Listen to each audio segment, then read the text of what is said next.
in verse 1. We'll begin this morning, and we'll read through verse 4 today, and those will be our scriptures for today. James chapter 1, verse 1, it says, James, a bondservant of God and of the Lord Jesus Christ, to the 12 tribes which are scattered abroad, greetings. Okay? We have to remember that James is the half-brother of Jesus. Okay? And as I said a couple weeks ago, it's not an easy thing to convince your sibling that you're God. I mean, am I right? I mean, come on. Right, Jeffrey, have you, it's hard enough to convince them that they're even halfway smart. It's like, whatever, idiot. It's like, so when you got a sibling, that you look at that sibling, and so here's James, the half-brother of God in the flesh. And he's like, you know what, I don't know about this stuff. We're growing up, you kind of seem like you're kind of bossy, like you're acting like you're God and stuff. I don't like it because you're my brother. Come on, somebody. And so James, the half-brother of Jesus, how is it, that you can be convinced of that? If anybody's convinced, if you can convince your sibling that you're God and that you're deity, that you are the Messiah, then you've accomplished something. Right. They're either really naive or something's really legit about your claim. Amen. Come on, somebody. So how do you do that? Jesus died a very public, very brutal death. Right.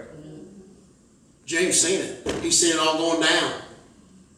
Here's his brother that has everybody he's claiming, everybody's saying he's the Messiah. James is like, I'm not sure. I've seen some of the things he does, but I'm just like, I don't know. Maybe there's something else going on. I'm not sure. Does God really heal on the Sabbath? Right. Should this really be? I don't know. So he's torn. You got to understand this.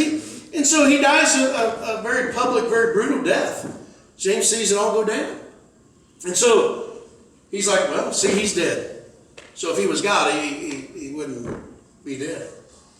And so then he got buried. They prepared his body, wrapped him for burial. Put him in a tomb. Was there 3 days. And then he rose from the grave and ate a fish sandwich with his friends. If you want to convince somebody that you're God, you got to die. You got to be like, they're dead, man. The guy is dead. Wrapped up, no heartbeat. I'm not talking about, you was out for 20 minutes and they brought you back. It's like, yes, God, I see heaven. Oh, yes, God sent me back to, Yeah. Okay, let's not go a little too far here, Bubba. Right? No, he rose from the dead. Went and ate fish with his friends. And James was so transformed and so convinced that when he was told to recant of his claims that his half-brother Jesus was in fact the Messiah, was the Lord Jesus Christ, he wouldn't do it. And because he wouldn't do it, he got his skull bashed in. So if you're convinced that Jesus is who he says he is, or if he wasn't, he's like, well, I'm just kind of going along with the family. All my family's they want this to be, they want us to go down in history as like, oh yeah, they had the Messiah child. Right. So I'm just kind of going along with it. If that is your level of devotion, when it comes down to getting your skull bashed in, you might be like, okay, well, wait a minute. Don't tell my mama said this, but it's just a story. It's just all made up. No. He was so convinced because he's seen his brother die a brutal death. He's seen his brother wrapped and prepared for burial, and he's seen them seal the tomb shut. And then he's seen his brother come back from the dead and he ate fish with him. That's what convinced him. Even though there may have been. So this is James. This is the guy that's writing this letter. He was one of the first pastors in Jerusalem, at the Church of Jerusalem. I mean, he was convinced. And he says, the bondservant of God and the Lord Jesus Christ. It ain't, and my brother Jesus. Yeah, he's my bro. No, there's a reverence here. There was like, yes, he was my half-brother, but he's all God. He is my Lord Jesus Christ. Yeah. It's one of the best apologetic arguments for the resurrection. How you convince your brother you're God. I mean, think about it. Jesus didn't. James thought he was. James believed it. Come on, somebody. And so here he is. Here he was. In James chapter, in verse 2.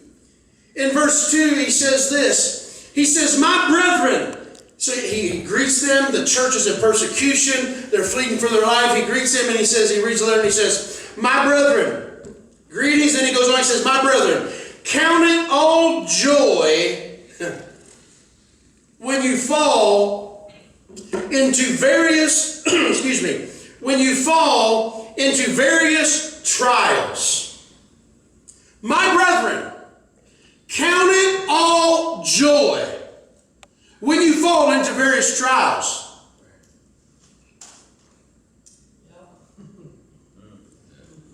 I'm here to preach today. I'm going to share the word. Hey, be happy when you're suffering. Yeah. Okay, I think I came to the wrong church today. Come on.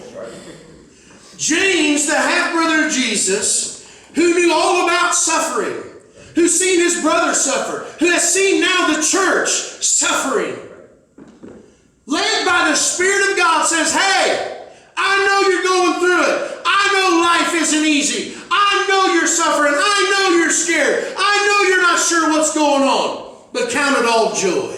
Amen. When you fall into various trials. Various trials. Not if. He didn't say, hey, if you happen to fall into a trial, if you happen to, if it perhaps maybe doesn't go your way. No, he said when. That's right. That's right. Yeah. He said when.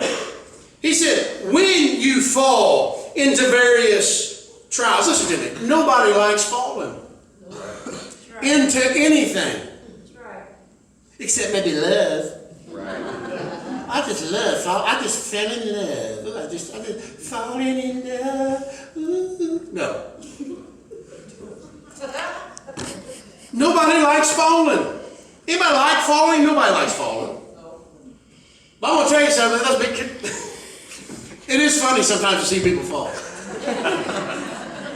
I mean, seriously. Come on now. You cannot tell me. You might not have laughed out loud, but I'll guarantee you, when you seen that person slip on ice and they're flailing around like a boom! You're just like, you okay? You're like, yeah, I'm fine. Man, y'all see.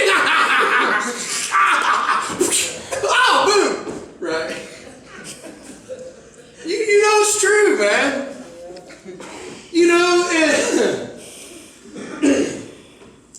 Nobody likes falling into anything. Nobody likes falling. But listen to me. We've all done it. Amen. We've all done it. We've all fallen. All have sinned and fallen short of the glory of God. Nobody likes falling. He says, but James here says, he says, rejoice when you fall into various trials. Rejoice. And so, I mean, seriously, nobody likes falling. When you fall, has anybody ever slipped and fell on ice? Come on. Okay, if you haven't, you will eventually. Yeah. And your worst fear isn't necessarily the fall. Listen to me. It's wondering if somebody saw you do it. Right. You know what I'm talking about? It's like you fall, and then you get up, you look around like, oh my God. And then you see You're just hoping nobody's seen you. And so then you turn it never fails. Every once in a while you get lucky and nobody's seen you fall. But almost without fail, there's always somebody that sees you fall. And you're just like, dang it. You know, and they're just like, you all right? And you're like, yeah, I'm fine. Like that. Y'all say,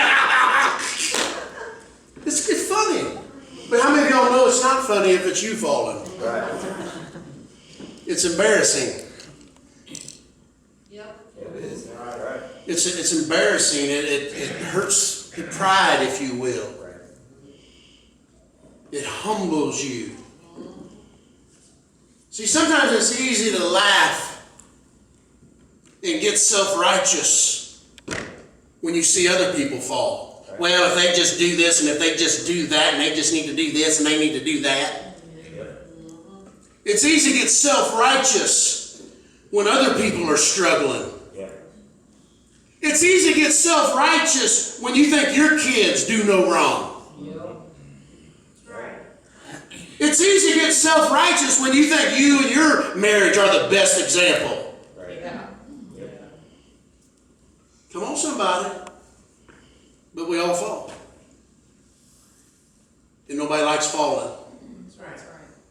And see, I think that, you know, the problem, I think it's a huge problem in the church. There's way too much pride. Because nobody wants to talk about how they fell. Way too much pride. We're fine. I'm fine. I'm okay. Pride. And that's not the way God designed it. That's not the way God set this thing up. He says, when you fall into various trials. Nobody likes to fall. It's embarrassing. But sometimes we need help up. That's right. Sometimes we need help up. Sometimes we bruise something. Sometimes we twist something. Sometimes things just like, oh my gosh, I'm hurt. Come on, somebody. Yeah. And so we need somebody to help us up. See, most of us won't hope for the other route. Nobody's seen me fall, so right. I'll just hide and keep it to myself. See, we need to remember what it's like to fall into something. So we can better help others when they fall. So we're not so quick to laugh. Now listen, if I see you this winter, if I see you slip and fall on ice, I'm laughing at you. Because it's going to be funny. But if I see you slip and fall into sin or error, it should not be funny. Amen. Because we've all slipped and fallen. We've all fallen short. We've all missed the mark. And there's no reason for me to be self-righteous and think, oh, they did this and they did, oh, can you believe what they did? That's right. And the person sitting next to you, they've done it too. You may not have. Or at least some people think they haven't. Come on, somebody. That's right. See, we need to be slow to speak and quick to hear. Say amen, somebody. Amen. We need to remember what it's like to fall so that we can better help people when they fall to get back up. And not be so quick to laugh and point the finger. Even though in the flesh, that's what we want to do. Because, man, as soon as we can see somebody else doing wrong, see, we like to point them out. Yep. Oh, did you hear about so-and-so? Oh, did you hear about this? Oh, guess what this? It's sickening, man. It is. If you really, we've all done it. We've all done it. And it's really, it's got to be offensive to the heart of God. Judge not, lest you be judged. Come on, somebody. You who are spiritual, restore the one that has fallen. Consider yourself and do it in a spirit of gentleness, lest you too are tempted. Come on, somebody. And so there's this attitude sometimes within the church that's very self-righteous and likes to point out people that have fallen and talk about people that have fallen, and yet we don't want to pray about it. We don't want to intercede for that person. We want to call somebody up on the phone and say, oh, did you hear about so-and-so? Oh, I know. Can you believe it? Oh, I can't believe it either. Oh, my goodness. Well, I heard this, and I heard that, and I heard this, and I heard that. And that goes on in the church. Yep. church. Gossip. Shouldn't be that way, folks. See, it's when we fall into various trials. I like how he uses the word various. Is a struggling marriage various? Yeah. Various. Whatever various is. You know. Tension within the family. Kids going crazy. Various. These trials. Persecution at the workplace. Various. So this broad spectrum of what, because you know, some things we deal with better than we deal with other things.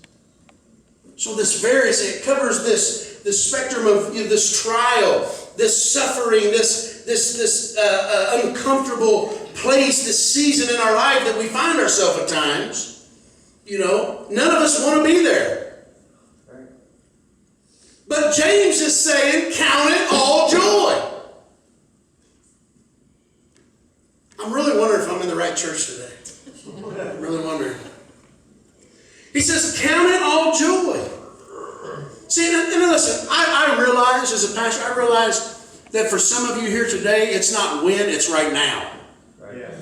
It's like, no, it's not like, it's going down. Yep. That's right. So it's like right now. Amen. And so you're in the midst of this. You're like, oh, great message. Just what I wanted to hear. Count it all joy. Blah, blah, blah, blah, blah. Yep. But listen to me. I didn't come up with this sermon for you. There you go. Even though it may be applicable to you. Because I could give you a list of stuff that I'm dealing with and my wife's dealing with and that we're going through, that we're struggling with, that we're going through trials and heartache and pain and what do we do and what about why this and man, what's going on? And man, I'm just frustrated. Whatever, all this stuff going on. Hello? Amen. Yep. So the danger is that sometimes when we're in the trial, we think we're the only one in it. Yep. Or we're the only one going through it. Nobody understands. Nobody this, nobody that. That's not true. That's not true. Because as I said earlier, those hands, anybody say everybody? Hands. Everybody understands the trial. But we have to learn to understand how to go through that trial. And how to live in that trial. What do we do when we're in the trial? Not if we're in the trial, but when we're in it. Right. What do I do as a Christian when I face these various trials? And listen, honestly, wouldn't it be great if it's like, okay, boom, oh my gosh, trial, tribulation, oh man, what's going on? And it's just like a day, and then when it's over, you're like, whew, I made it, okay. Woo, back to. Because the truth is, sometimes it's weeks. Yes. Months, years. Months. Hey, I'm preaching up here. So that's the truth, right? It is. Sometimes it is. It's the weeks, the months. It's like, man, what is going on? Now, let me just use a disclaimer here. Let me just kind of point out a disclaimer here. Sometimes we create our own trial. Right. Because we ignore what God's Word clearly says for us to do. Amen. I'm not talking about that kind of trial. I'm sure a lot of you see it, but like on Facebook it says, that saying, well, everything happens for a reason. Right. I love what it goes on to say. It's like, yeah, sometimes it's because you make stupid decisions. Right. We say, well, God's just got a reason for everything. God's just going, there's a reason why it happened. Yep. Oh, that sounds so good, doesn't it? Yep. That sounds a lot better than saying, man, I'm an idiot. I can't believe I did this. I can't believe I chose that. I can't believe I went there. I can't believe I spent that money. Come on. Amen. I'm an idiot. I should have never done it. Yep. Sounds a lot better to say, well, everything worked. There's a reason for everything. Everybody just do the duck face with me. Get him, Kelly. Get him. Get him.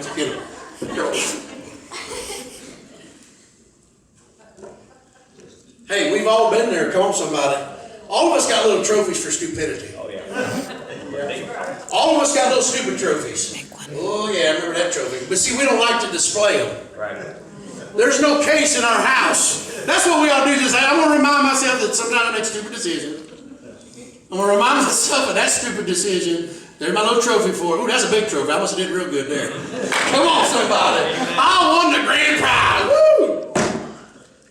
We've all done it. Somebody say amen. Amen. We've all done it, man. But it's true. So I'm talking about that. But sometimes these trials, I'm talking about them things that you did not create. Right. That affect your life.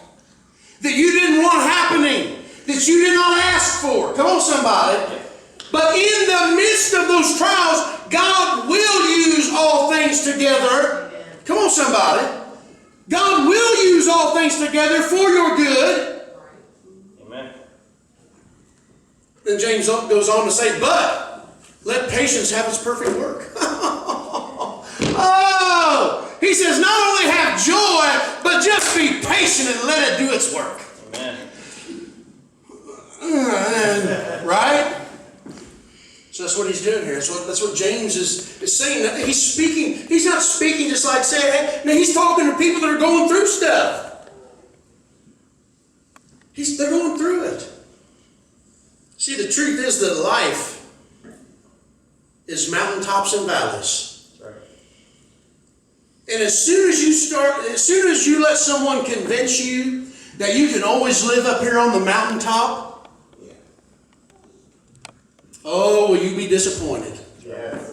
Will you be disappointed? Because life is mountaintops and valleys. And we got to learn to navigate those valleys. Because sometimes in those valleys there's a lot going on. Amen. And we got to learn that even though I'm going through something, I know that there's a greater purpose. I know that God is doing something other than He just wants me to suffer. Right. Right. God enjoys me suffering. No, there's a greater purpose. Do you think God enjoyed Jesus' suffering? Oh, yeah. But there was a greater purpose right. for the suffering. Amen. Sometimes we got to suffer before we ever get to crown. Come on, somebody. Did I say sometimes we must endure suffering if we're ever going to wear the crown? Amen. Come on, somebody. You don't win first place by not suffering, by not putting in the time. Come on, somebody. You're not just going to walk onto a field and say, I'm awesome, I'm going to win. Right. You need training. You need coaching. You need accountability. Come on, somebody. Amen.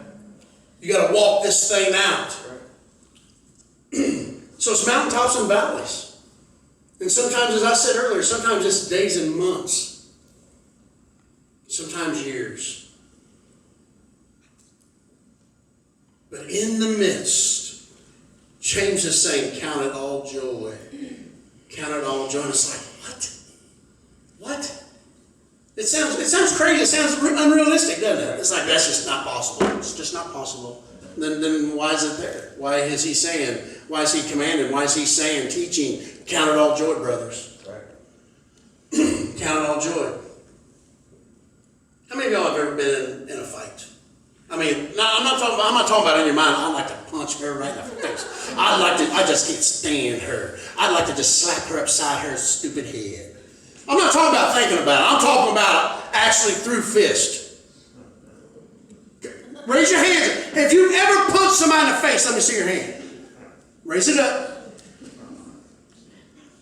Okay. See? So y'all, I'm gonna admit. Some of you, when you just kind of raise your hand, I'm like, really? I'm like, I was just like, you actually been in a sin? I was a little shocked. I'm not going to lie. I'll talk to you after service about this. Wow. Can't see sin. That's like, I just,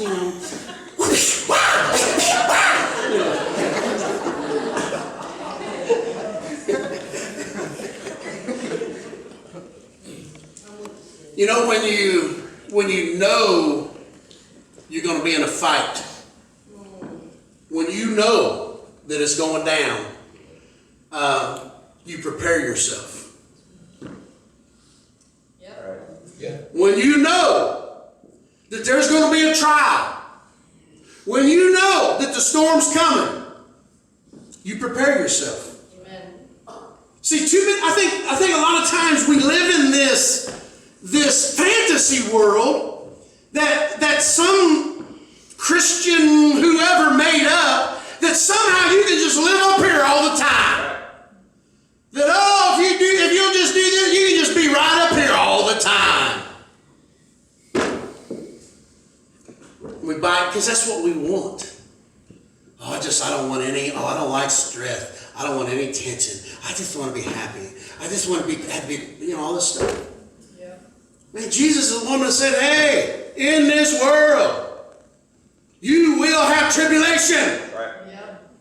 He said, but be of good cheer. I've overcome the world. Yeah. Amen. So like, it's going to go down. Yep. But I got it. Be of good cheer. It's like, so here's Jesus, right? Mike's really enjoying this. He's like, oh my gosh, yeah, man, So, but it's like, you know what I'm saying? And so we know this, but it's like for some reason, it's like we think we're not going to be in a fight. We think there'll never be a fight. We think that there should just be peace. I'm not talking about peace like oh, just everything's right in my life, and so that now I'm happy. I'm not talking about that. Because it's just not realistic. You know what's so awesome about the Bible is it's grimy. It's just ugly. It's like, oh my gosh, they did what? I mean, look at the Church of Corinth. They was in an absolute mess. I mean, incest, and bickering, and all this stuff going on. And so it's like we glamorize sometimes, the early church. God moved, man. There were some awesome things happening, but they were still a mess. Right. Amen. Read the epistles. Don't do this. Quit stealing. Quit lying. Yes. There's a mess, man. They bad off his wheel. Yep. Come on. Amen. James he's saying here, sometimes we get this idea and we're looking through this lens of Christianity that someone has prescribed to us. Say, here, wear these. And it's like, oh, everything's just great. No, it's not. Yeah. I can't tell you how many times it's like, and even in my own life at times, early on, man, I'm just like, I go through something, and even at times I'm sitting going, God, really? Right. Really? I remember, 9 years ago now, when I had a kidney stone. Just started in here at the church and was in, I don't even think it's even quite a year. And all of a sudden, I started having this pain. And I'm just like, man, what's going on, Of course, I'm like, oh, I'm fine. And man, I ain't fine. Something's not right, So finally I go, and sure enough, they said, man, you got kidney stone. I said, man, that thing's a pretty good size, and it's in your urethra tube. And, of course, no insurance. Nothing, Mr. Obama wasn't there to save me, and so I'm on my own dime. Come on, somebody. Right. Yeah. And so I'm gonna be honest with you. I was mad at God. I was like, this ain't right. This ain't fair. I said, I'm a preacher. I'm preaching the gospel. Right. This is not fair. I'm speaking your word for you. You asked me to do this. Right. Come on. Here I am doing this, serving the church, doing this, and then I got to do now this. Right. Amen. Anyway, so I whined about it. I walked out the hallway mad. I'm kidding you, I'm mad. I had a few curse words underneath my breath. Come on, somebody. Yep. I probably would have said it, but there's people in the hall. Right.